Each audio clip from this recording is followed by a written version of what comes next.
premannya bener-bener preman yang tukang nusuk orang sampai mati, masuk penjara, keluar penjara dan sebagainya. Ada yang BD, ada yang pengguna, itu teman-teman gue.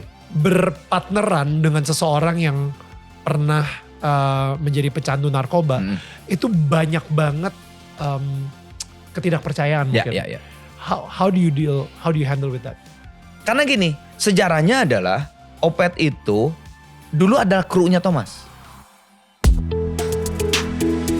Hai, ini gua Daniel, tetangga kamu. Di sini gua akan ngobrol dengan tetangga gua tentang perjalanan hidup mereka dari kacamata spiritual di saat mereka mengalami situasi tidak pasti dan kekhawatiran, sampai bisa kembali bangkit menjadi orang yang lebih kuat dari sebelumnya. It's gonna be very exclusive and inspiring.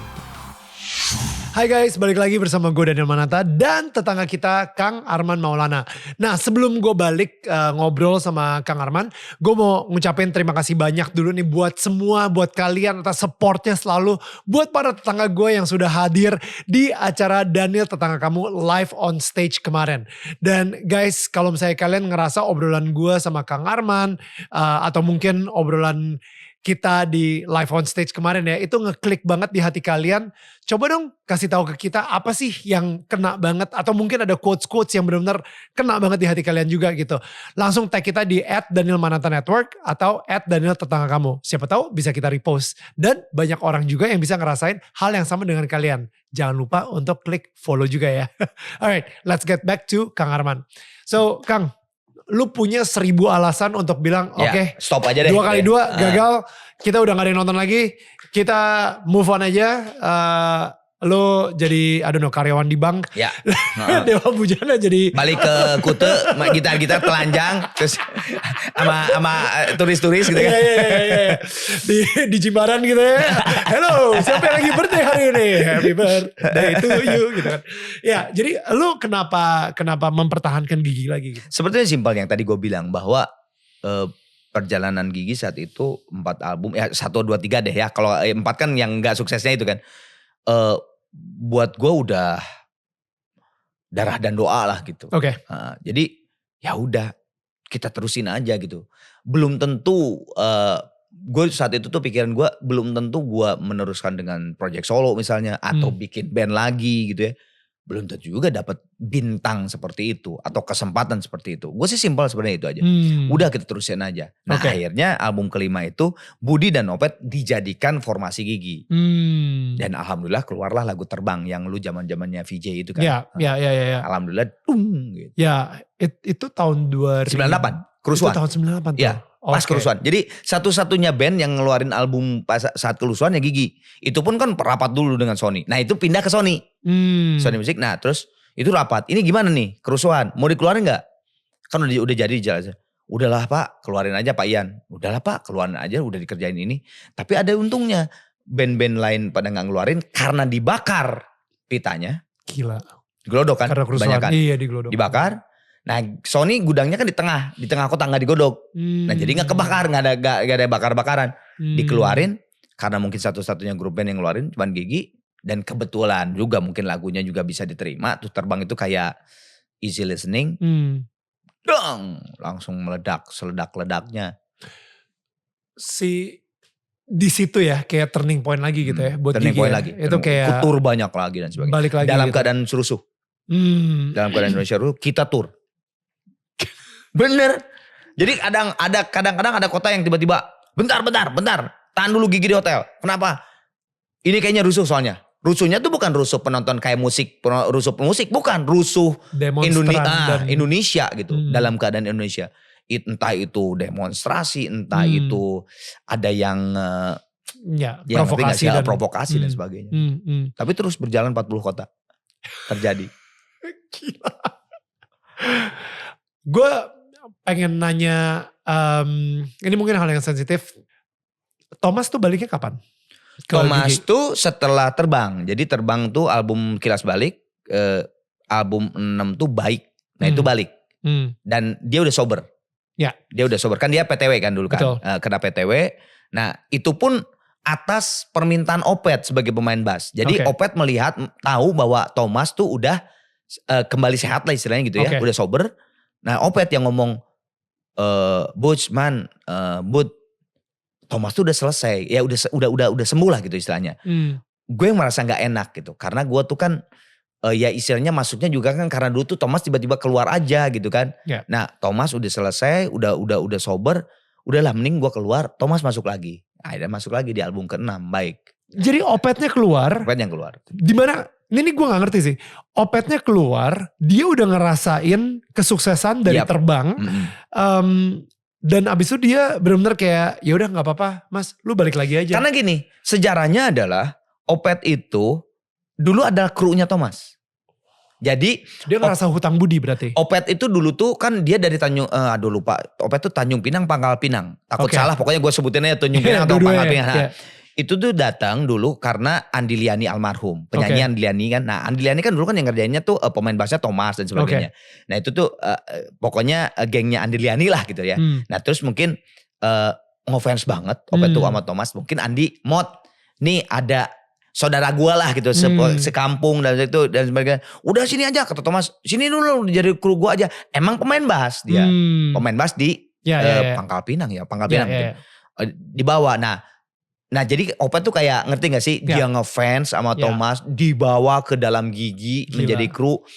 Jadi dia tuh kayak pas tiba-tiba Thomas, ada satu kejadian itu, kita langsung lu ganti. Wah dia tadinya kan gak mau mas, ganti gitu, ganti akhirnya. Dan nah itu akhirnya pada saat lihat Thomas udah selesai nih gitu, masa purna baktinya tuh udah selesai gitu. Gua gak mau kalau terus ada di Gigi. Monggo silakan Thomas masuk lagi gitu. Wow, itu butuh hati yang begitu besar ya. Banget. Untuk membiarkan si Thomas kembali lagi gitu. Gimana lu bisa percaya lagi sama Thomas? Maksud gue dengar banyak cerita yang mungkin gak perlu kita share di sini. Itu mungkin ceritanya Thomas sendiri gitu ya untuk di-share.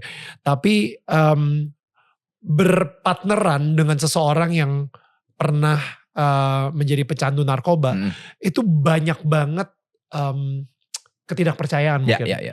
How do you handle with that? Sebetulnya simpel juga Nil. Gue tuh gak tau ya, gue tuh orangnya pikirannya simpel sih ya gitu ya. Maksudnya simpel-simpel aja gitu ya. Dipikirin dengan kalau secara logika masuk di akal dan itu untuk kebaikan, why not gitu ya. Jalanin aja gitu. Jadi Thomas itu kan masuk rehabilitasi itu berapa kali gitu kan. Bahkan ya karena, setelah album ke-6? Oh enggak. Maksudnya sebelum balik lagi. Nah, dan gue dapat cerita gitu dari Thomas bahwa memang susah gitu para pecandu narkoba tuh, karena seperti yang tadi lu bilang, even family, keluarga pun tidak mempercayainya. Padahal orang-orang yang pecandu narkoba itu kemana lagi dia lari gitu? Wow. Kemana lagi kalau misalnya lu sebagai adiknya cabut, lu sebagai bokapnya cabut, lu sebagai nyokapnya cabut, lu sebagai kakak cabut, lu sebagai teman dekat, sahabat yang kental banget dari kecil cabut juga. Nah akhirnya kenapa dia tuh dari rehabilitasi make lagi karena yang ngedeketin kan bede. Nah di situ gua mikir ini teman kita gitu.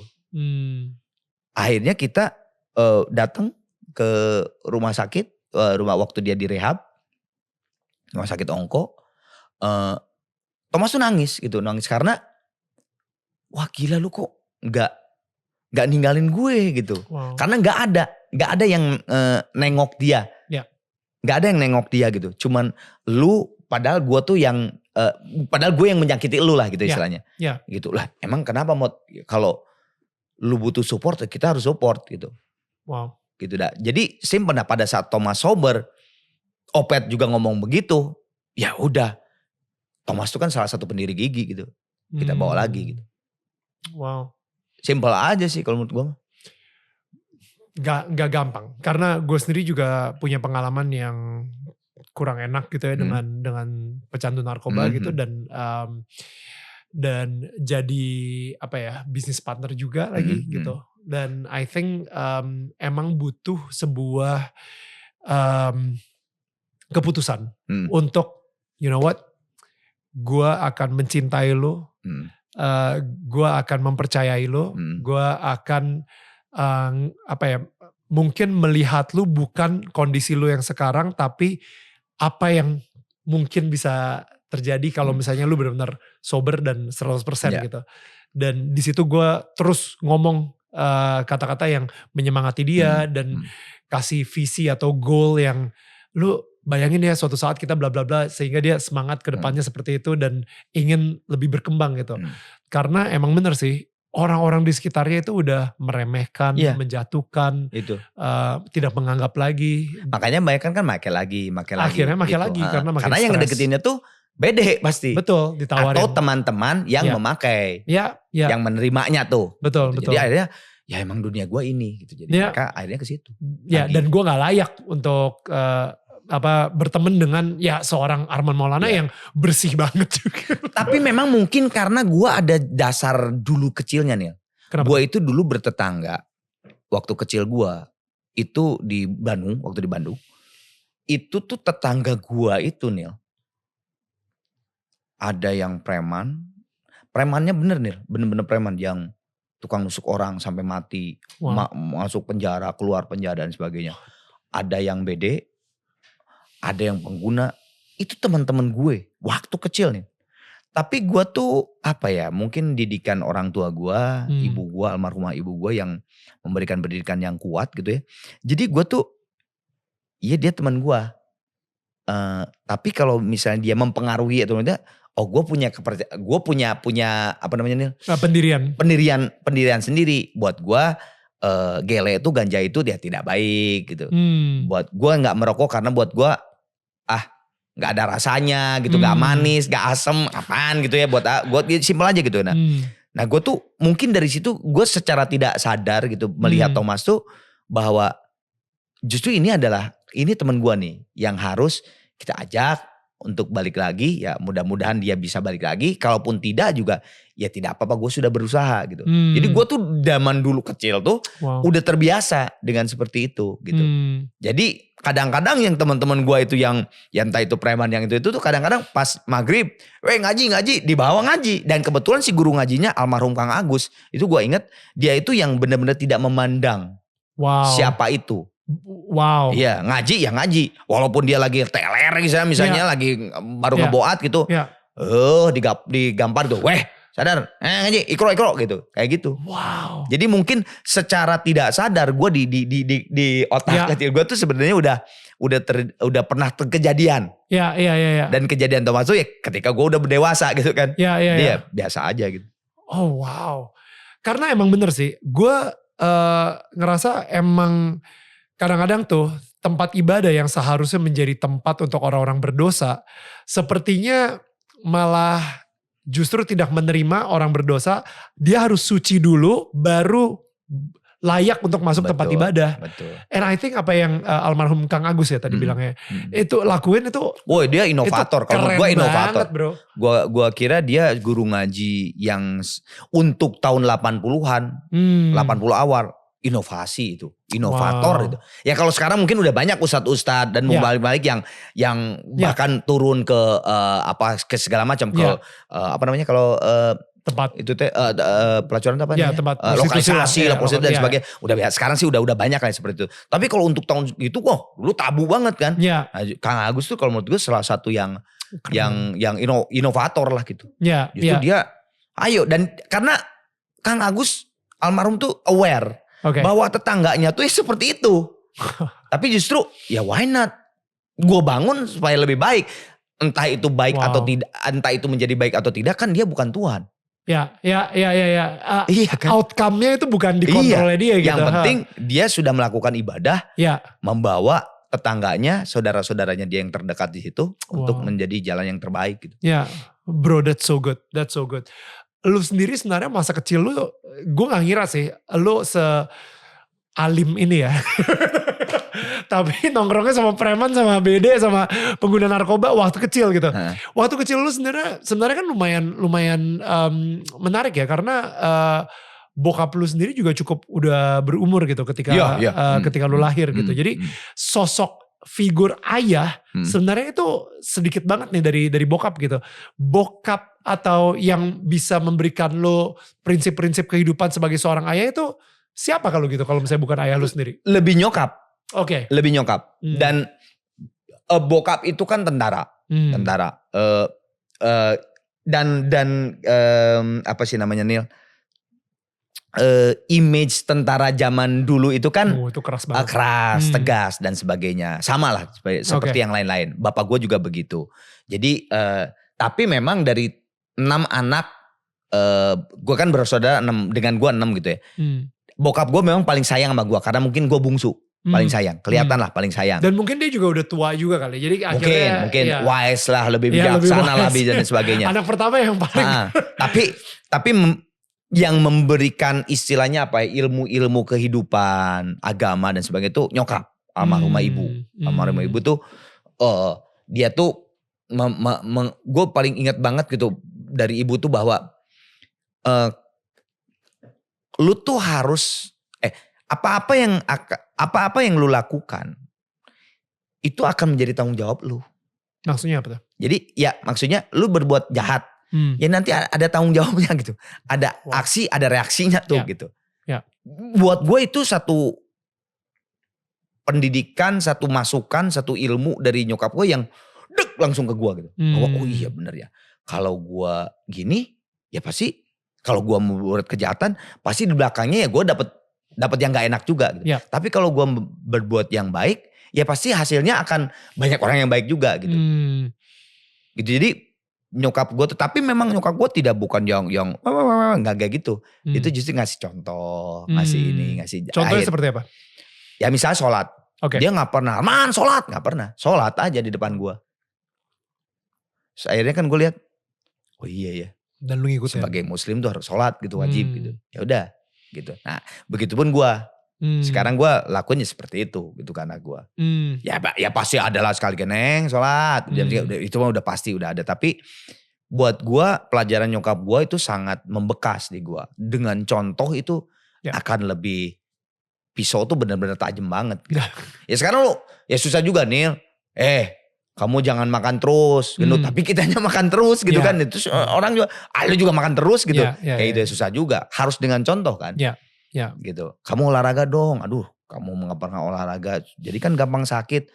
Ya gue juga. Lu juga jarang olahraga. Iya, malas-malasan nonton Netflix dan sebagainya. Sama bohong. Nah, apalagi dengan ibadah, dengan ritual-ritual yang di Muslim diharuskan dan sebagainya, dan disunatkan, diharuskan dan sebagainya. Rebel gua tuh yang tadi lu bilang, masa lu pada saat gua hits. Benar. Gue sempet rebel. Wanita. Yes. Narkoba. Gue melakukan dosa besar. Di hati gue tuh akhirnya, ngapain gue sholat, ngapain gue berdoa. Orang gue kotor gini, diterima juga kagak kali. Buat apa ibadah? Udahlah, terusin aja gitu kayak gitu.